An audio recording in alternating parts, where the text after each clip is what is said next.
Hello, Barcelona family. Feel free to like and subscribe to the channel to stay updated on everything about Barcelona. In this video, we have a huge revelation concerning Barcelona, but before that, let's talk about other topics that are also very important for our beloved club. Let's move on to the first one. Barcelona is facing one of the most delicate and controversial decisions in recent years, evaluating the departure of Marc-André ter Stegen to make way for the arrival of Joan Garcia, the young goalkeeper from Espanyol. This is how the information, which began circulating in circles close to the sports management of the Blaugrana club, is categorical. Not only is the recruitment of the Catalan goalkeeper being considered, but the possibility that this operation could lead to the departure of the one who has been the undisputed master of the Camp Nou goal in the last decade is also being seriously considered. It is hard to believe that Barcelona is even considering parting ways with ter Stegen, a player who has been fundamental during the team's brightest moments, as well as the darkest, always showing professionalism, commitment, and a technical level that has placed him among the best goalkeepers in the world. We are not just talking about a reliable goalkeeper, but also one of the dressing room captains, a respected and beloved figure by the fans, and a symbol of continuity and stability in a team that has experienced too many ups and downs, both institutionally and sportingly, in recent years. However, according to various sources within the technical secretariat, it is believed that Joan Garcia's performances this season have been so remarkable that they would justify a strong bet. The idea of rejuvenating the team, reducing the wage bill, and betting on emerging talents has deeply permeated certain sectors of the board, who see in the young Espanyol goalkeeper a market opportunity that is difficult to ignore. At 23 years old, Joan has been one of the revelations of the season in the top flight, showing unusual maturity for his age, great agility under the bars, security in aerial play, and an overwhelming personality. The problem is not that Barcelona is considering recruiting Joan Garcia, which could be understood as a future operation. What is truly concerning is that his arrival could automatically imply the departure of ter Stegen, as if one excludes the other. According to leaks close to the goalkeeper's entourage, Joan would not accept a secondary role and would demand to be the starter from day one, something that the Blaugrana club would be willing to guarantee him. And this is where the debate that must open among the Barcelona fans begins. Are we really ready to say goodbye to ter Stegen? Are we ready to sacrifice one of our historical pillars for a promise who has not yet played a single minute with the Barcelona crest on his shirt? From an emotional point of view, it is difficult to accept this possibility. Ter Stegen has been much more than a goalkeeper. He has been the guardian of our joys and the serene face in the worst moments. He has won leagues, cups, and a Champions League, and he has done so with impeccable professionalism. He has known how to endure criticism, he has known how to compete, he has renewed his contract in times of financial uncertainty, and he has bet on this crest when many others were looking elsewhere. His connection with Camp Nou has been total, and his leadership in the dressing room is undeniable. Do we really believe that the right thing to do is to open the door for him now, in silence, without the recognition he deserves? On a sporting level, there is also much to discuss. Although Joan Garcia has shown more than promising qualities, it remains to be seen if he can handle the pressure of being Barcelona's starter. Shining in a mid-table team is not the same as standing under the bars of one of the most demanding clubs in the world, with media scrutiny, constant judgment from the surroundings, and daily pressure to win. Many goalkeepers have arrived at the club with high expectations and ended up being overwhelmed by the context. Do we want to expose a young talent to this pressure so soon, and especially at the cost of doing without a goalkeeper who knows the house, the values, and the playing system like few others? In contractual and financial terms, the operation is not so clear either. Although ter Stegen has a high salary, it is true that he continues to perform at a very high level and has a valid contract. His departure would not translate into $1 million income, and his replacement would suppose an investment that does not guarantee immediate success either. Sometimes, in the enthusiasm of looking to the future, we forget that the present also needs certainties, and Barcelona has no greater certainties today than Marc-André under the bars. On the other hand, we cannot ignore a symbolic aspect of this decision. Betting on Joan Garcia implies recruiting the starting goalkeeper of Espanyol, the eternal citizen rival. Although professionalism must come first, part of the fans will not see this operation in a good light. It is not about despising the young goalkeeper, who has every right to grow professionally, but about understanding that the emotional and symbolic impact that this decision can have is not minor. Barcelona has always been a club that values identity, belonging, and emotional ties. Sacrificing a leader like ter Stegen for a player who, until a few days ago, defended the colors of the greatest local rival can be interpreted as a misreading of what the club represents. Furthermore, there is a factor that is often ignored in the offices: the connection between the goalkeeper and the defense. Ter Stegen has formed football partnerships with all the defenders who have passed through the team in the last decade. His understanding with players like Araujo, Christensen, Kound is total, and this is not built overnight.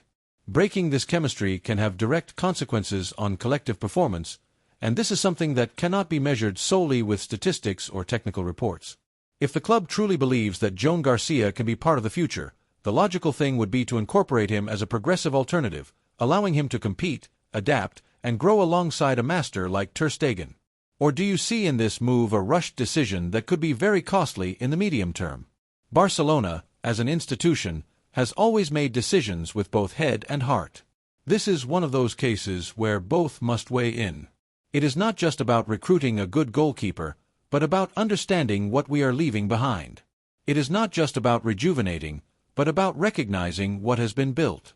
Joan Garcia can be a great addition, yes, but his arrival meaning the goodbye of Ter Stegen should not be an inevitable consequence, but a deeply thought-out decision. The future is important, but so is the present, and in this present, Marc-André Ter Stegen has been and continues to be a fundamental pillar. Deciding to do without him cannot be a tactical move without soul. The second piece of news concerns an important decision within the club. Paris Saint-Germain may have made the first media move in the race for Franco Masterstroke, but those who are well versed in the underground movements of the market know that the name of the young Argentine talent has been closely followed from the offices of Barcelona for months. This is not new. In the offices of the Blaugrana club, there is a firm belief that the River Plate playmaker represents exactly the profile of footballer who should wear the Barcelona shirt in the coming years. Young, talented, cerebral, technical, with a magical left foot and a style that fits like a glove to the philosophy that has made this institution great. The Masterstroke phenomenon, at just 17 years old, has made his mark in every match he has played with River. His individual quality, vision of the game, and ability to break lines with a simple oriented control or a precise vertical pass have placed him in the elite of South American football, even before reaching adulthood. It is no coincidence that he is compared to legendary figures, not for what he has already accomplished, but for what he conveys on the field, a mix of elegance, decision-making, and audacity that is hypnotic.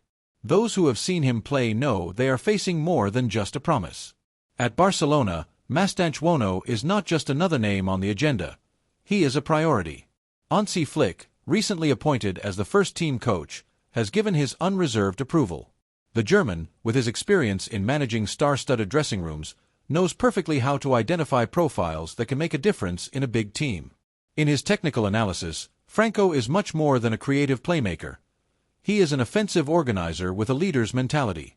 Flick sees him as an ideal complement for the positional play he wants to implement, a player who can receive between the lines, drive with intelligence, and, above all, offer a panoramic vision of the game that very few possess at his age. For Flick, this boy has something that cannot be trained, and in modern football, that is worth gold.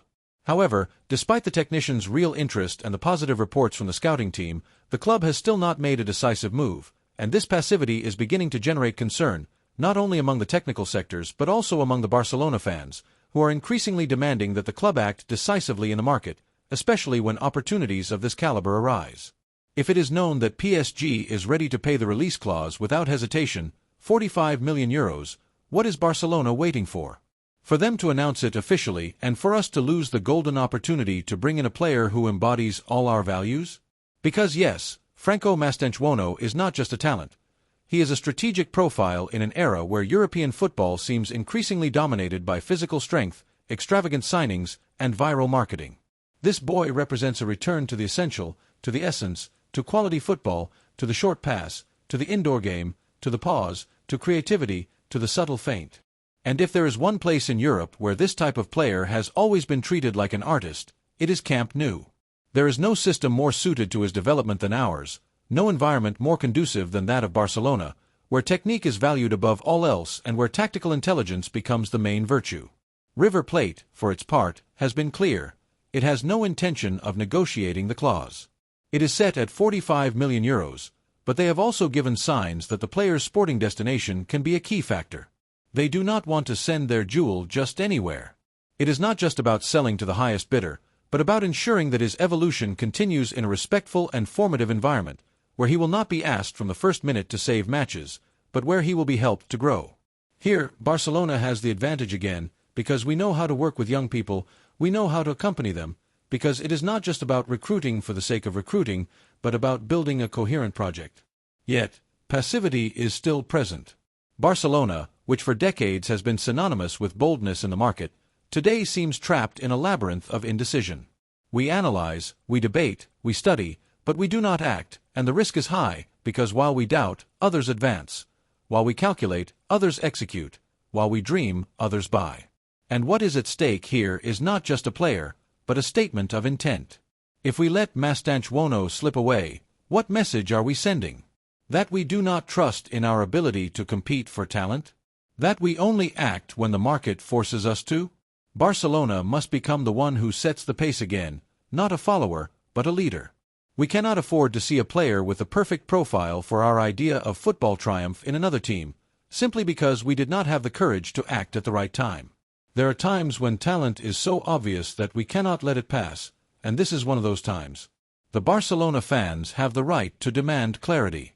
We want a club that looks to the future with ambition, not with resignation, that anticipates market movements, not one that arrives late and poorly, that protects its footballing identity by betting on players who can perpetuate it, that listens to its coach when he identifies a key piece, that trusts its intuition, that dares.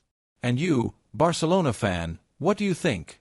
Are we really going to let Franco Masterstroke slip away when he is within reach? Or are we going to react before it is too late? Are we going to continue watching other teams strengthen themselves with the type of player who has always been our emblem? Or are we going to take back control of the narrative and show that this club still knows what it wants and how to get it? Because this is not just another signing. It is a future opportunity, a symbolic gesture, an act of confidence in who we are, in our essence, in our way of understanding football. If Barcelona wants to become the king of Europe again, it must start by making bold decisions, and no decision is bolder than betting on true talent when it is still raw. Camp Nou is waiting, Hansi Flick is waiting, and above all, Masterstroke is waiting. The ball is in our court. Now more than ever, it is time to make a move. The third piece of news is a major shock at Barcelona. Barcelona, in the midst of restructuring its squad under the newly arrived Hansi Flick, has activated its radar in search of market opportunities that truly match the competitive and ambitious profile that the German coach wants to establish from day one. One of the names resonating most strongly in the Camp Nou offices is that of Theo Hernandez, the current left-back of Milan and one of the most decisive players in Europe in recent seasons. His contractual situation, proven performances at the highest level, and probable departure from the Italian club have sparked strong interest from the Blaugrana sports management, who have already placed the French international at the top of their priority list. In Italy, specifically in the offices of San Siro, an atmosphere of change prevails. The arrival of Massimiliano Allegri on the Milan bench has marked the beginning of a new era for the Rossoneri. However, not all players will be part of this reconstruction, and one of those in the crosshairs of the new management, led by Iglitare, is precisely Theo Hernandez. With a contract until 2026 but with no signs of renewal and after refusing a salary reduction, the Lombard club is seriously considering selling the Frenchman this summer to avoid losing him without receiving any compensation later. An understandable stance from Milan's point of view, but one that opens the door wide to his recruitment by a club with a sporting project that matches his ambition. And this is where Barcelona comes into play. The Blaugrana interest in Theo is not just a fleeting observation, it is a real, firm, and well-considered bet. Hansi Flick, after analyzing the player's characteristics in detail, has given his absolute approval to the operation. The German coach considers Theo to be a vital piece in his system, both for his offensive ability and his tactical versatility. His speed, power, ability to reach the box, and generate imbalance from the flank make him a lethal weapon in any modern setup. Flick wants him, Barcelona desires him, and the moment to pursue him seems most opportune. However, beyond the purely sporting aspects, it is necessary to coldly analyze what this recruitment would mean in strategic and financial terms, as this is not a minor operation. Milan will not let one of its best players go for less than 40 million euros. This is the minimum figure circulating in Italy, although some sources claim the price could even exceed 50 million if there is a bidding war between several clubs. For now, Saudi Arabia, with Al Hilal leading the way, has shown interest in the player, offering him a millionaire contract to join their league. Yet, despite the tempting Saudi money, Theo's entourage continues to prioritize a competitive project in Europe, and Barcelona has much to offer in this regard. However, from a critical and constructive point of view, it is worth asking whether this operation is truly the most suitable for the club's current circumstances. It is not about questioning Theo's quality, which is evident, nor disputing his integration into Flick's model, which also seems clear. The reflection goes further. Is this the most sensible move for Barcelona, given its current economic and sporting circumstances? Is it logical to allocate such a significant portion of the budget to strengthen a position that, while it can be improved, is not among the absolute priorities? We are facing an operation that could negatively condition other more urgent recruitments. The recruitment of Theo Hernandez not only implies a strong investment but also a significant alteration in market planning. His arrival could force the club to slow down other incorporations or even make an unwanted sale to balance the books. In other words, it could become a high-cost operation, not only economically but also structurally for a squad that needs reinforcement in several areas, not just at left back. The question is therefore legitimate. Is it worth it? And this is where the voice of the Barcelona supporters must rise with clarity. What do you think, Barcelona fans? Do you believe Theo Hernandez is the player Barcelona needs most right now? Does his recruitment convince you, knowing what it will cost and what it could condition in terms of planning? Wouldn't it be wiser to explore other more affordable options or prioritize other areas of the field that need more reinforcement? Experience has taught us that big names do not always guarantee great results. Barcelona must learn from past mistakes, where costly recruitments that seemed promising turned into economic and sporting burdens. Theo is an elite player, yes, but the club must assess whether his arrival compensates for the sacrifices that might be necessary to achieve it. Because it is not just about recruiting well, but about recruiting with intelligence, strategy, and an overall vision. Let's not forget that Milan's context also plays in Barcelona's favor. The Italian club will not play in European competitions next season, a factor that could weigh in the player's decision.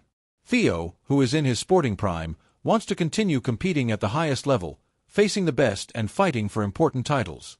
The Blaugrana project, under the direction of Hansi Flick, offers this possibility: an offensive, dynamic, and propositional style that matches the Frenchman's characteristics.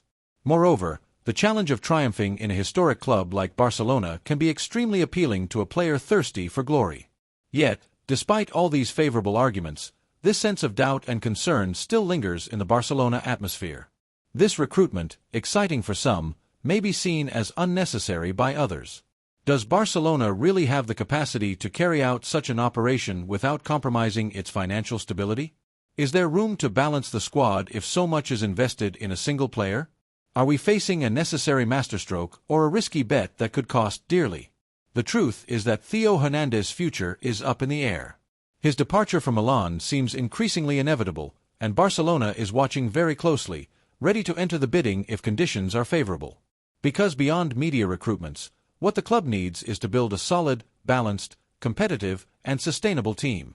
So, I ask you again, Barcelona fans, do we go all in on Theo Hernandez or look for other alternatives? Is it worth going for this recruitment, knowing what it entails, or is it time to think with a cool head and prioritize other needs? The debate is open, the ball is in the supporters' court, and what is at stake is much more than just a recruitment. It is about the future of a Barcelona that wants to become the king of Europe again without repeating the mistakes of the past.